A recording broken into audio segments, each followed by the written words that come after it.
Have you ever noticed that some people can walk into a room and immediately sense the emotional temperature? They read micro expressions. They notice tone shifts. They can feel tension that others completely miss.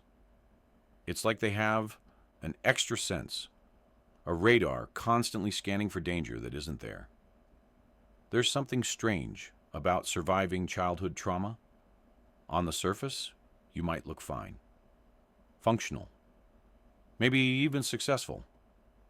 But underneath, you're operating with a completely different nervous system than people who grew up safe. And here's the paradox. The very adaptations that helped you survive as a child, hypervigilance, people-pleasing, emotional suppression, the ability to make yourself small, those same survival strategies are now the things making it so hard to actually live. You learned to read rooms before you could read books. You learned to manage adults' emotions before you could manage your own. You learned that the world isn't safe, that people can't be trusted, that you have to stay alert, stay prepared, stay ready for the next thing to go wrong. So what's really happening in the psychology of someone who survived childhood trauma?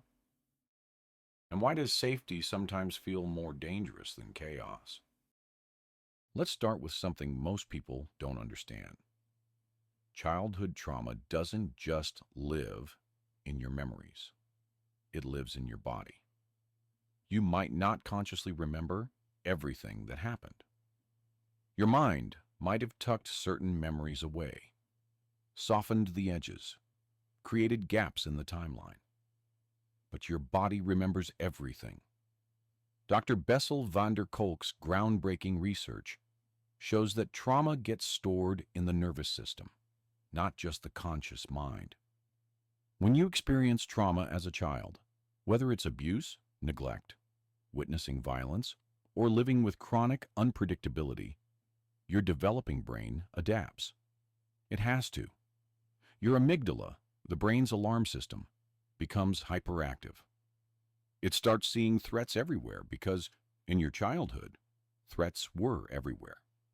Your hippocampus, responsible for memory and context, can become impaired, which is why traumatic memories often feel fragmented, non-linear, more like sensations than stories.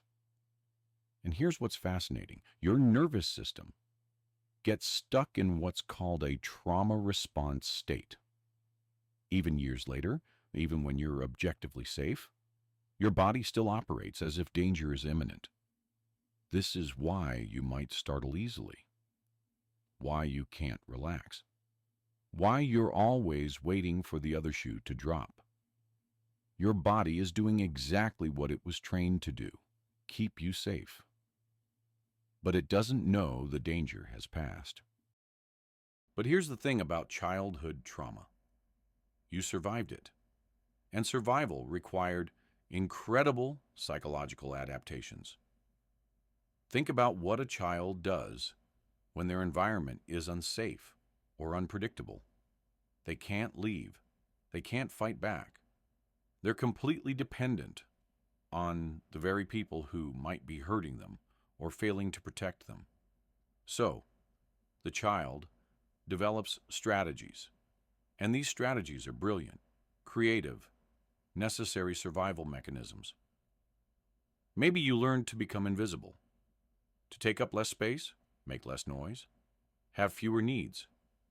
If being noticed meant being hurt or burdened or rejected, invisibility was safety.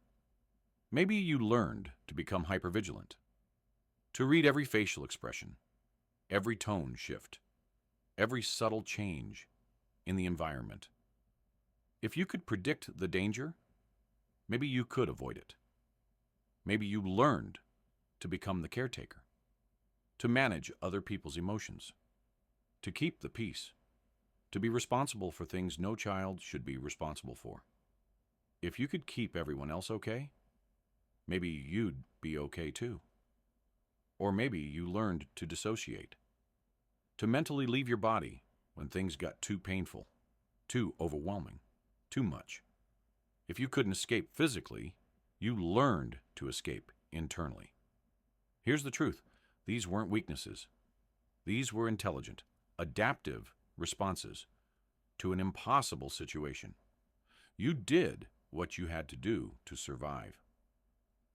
But the psychology behind this runs deeper than survival.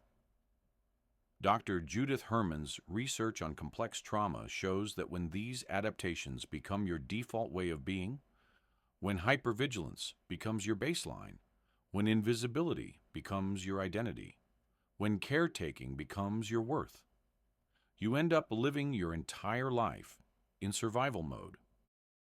Now let's talk about something at the core of childhood trauma: the disruption of attachment. Attachment theory, developed by John Bowlby and Mary Ainsworth, shows us that children are biologically wired to attach to their caregivers. This attachment isn't just about love. It's about survival. The child needs to know, if I'm in danger, will you protect me? If I'm scared, will you comfort me? If I have needs, will you meet them? When those needs are consistently met, the child develops what's called secure attachment. They learn that the world is generally safe, that people are generally trustworthy, that they're worthy of care and protection. But when trauma happens in childhood, especially trauma inflicted or allowed by caregivers, attachment gets disrupted. The very people who should be your source of safety become a source of danger, or they're absent when you need them, or they're so overwhelmed by their own trauma that they can't see yours. And this creates what psychologists call a double bind. You need your caregiver to survive, but your caregiver is also hurting you or failing to protect you. You can't leave and you can't make them change. So your developing brain does something remarkable. It changes how you see yourself instead. Here's what's really happening. If the people who are supposed to love you hurt you and you can't survive without them, your child brain concludes, it's not them, it's me. I must be unlovable, unworthy, too much, not enough. This is called internalization, and it's one of trauma's cruelest tricks. You learn to carry shame for things that were never your fault. You learn that you're the problem, not the situation. You learn that if you could just be better, different, less, more, maybe then you'd finally be safe, finally be loved. And this is where it gets complex. The attachment wounds from childhood don't stay in childhood. They follow you into every relationship you have as an adult. Think about how trauma affects your relationships. Maybe you struggle with trust. You keep people at arm's length, never fully letting anyone in, because vulnerability feels like handing someone a weapon. Or maybe you do the opposite. Maybe you attach intensely, quickly, desperately. Maybe you need constant reassurance that you won't be abandoned. Maybe you'll tolerate treatment you shouldn't tolerate because being alone feels more terrifying than being hurt. Maybe you choose partners who are unavailable, unpredictable, or even harmful. Not because you want to be hurt, but because chaos feels familiar. And familiarity feels like home, even when home was never safe. Dr. Pat Ogden's work on sensoromotor psychotherapy shows that we unconsciously recreate familiar dynamics, even painful ones, because our nervous systems are wired for what they know. Safe, healthy, stable relationships can actually feel wrong, boring, suspicious, because your body doesn't recognize safety. It only recognizes patterns. And here's what's fascinating. You might consciously want healthy relationships. You might know exactly what green flags look like. But when you meet someone emotionally available, consistent, and kind, your trauma brain might interpret that as danger. This is too good to be true. They'll leave. They'll hurt me. I should leave first. This isn't self-sabotage. It's self-protection. Your nervous system is doing what he was trained to do. But here's where childhood trauma leaves one of its deepest marks. It shapes how you see yourself. When you experience trauma as a child, you don't just have a bad experience. You form your entire sense of self around it. The trauma becomes the lens through which you interpret everything about who you are. If you were abused, you might believe you're damaged, dirty, fundamentally broken. If you were neglected, you might believe you're not worth caring about, that your needs don't matter. If you witnessed violence or chaos, you might believe the world is dangerous and you have to stay in control at all costs. These aren't just thoughts. They become your core beliefs, the foundational assumptions about yourself and the world that operate beneath conscious awareness, shaping every decision, every relationship, every moment of your life. And here's the truth. These beliefs are lies.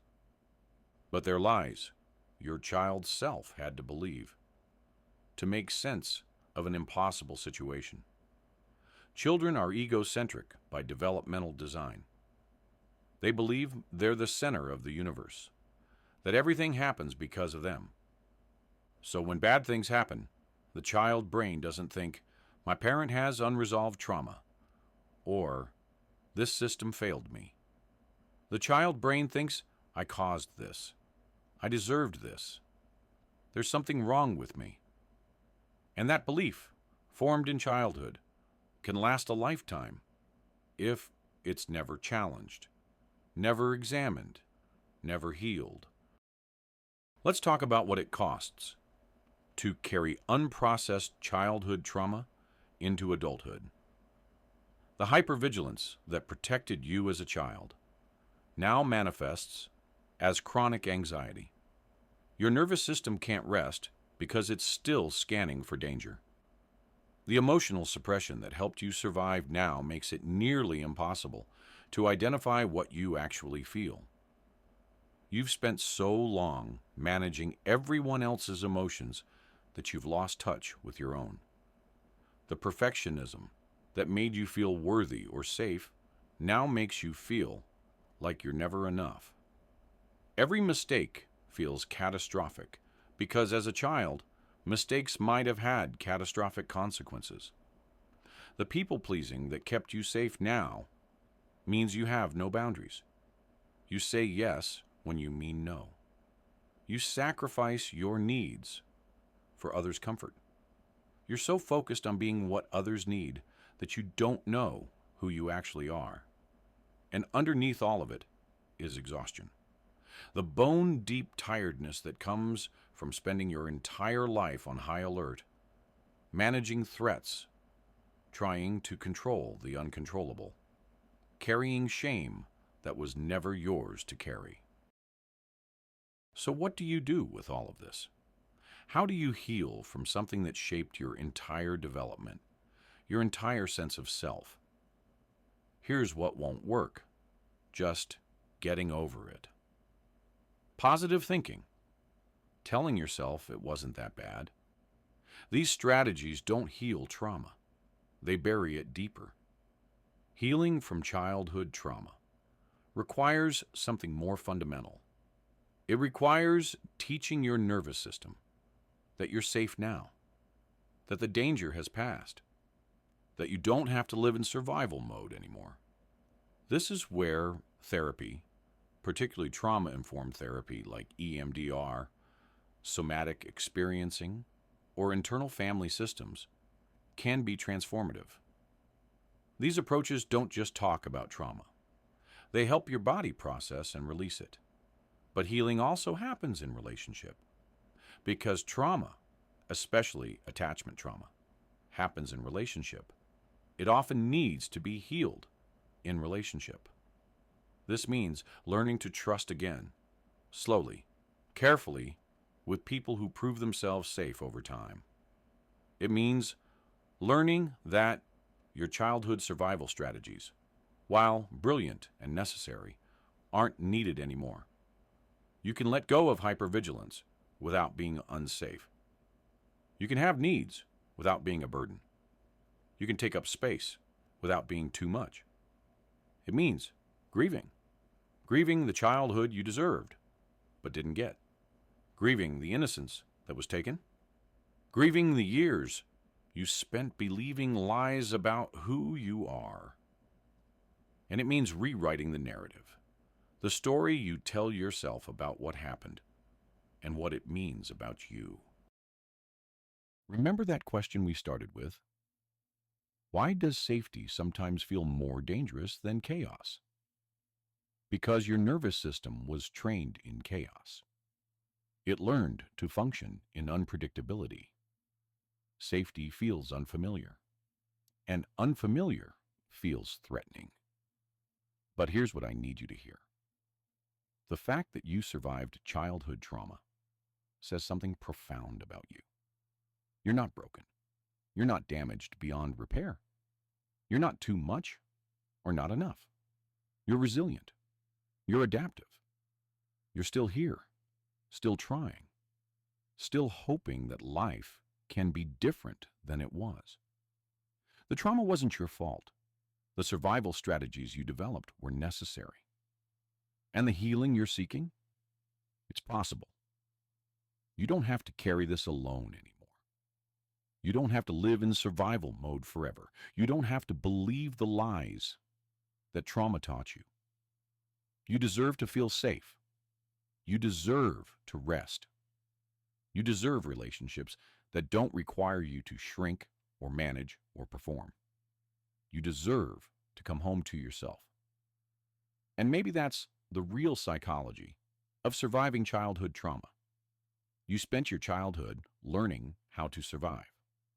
Now you get to spend your adulthood learning how to live. The danger has passed. You're safe now, and you always deserve to be.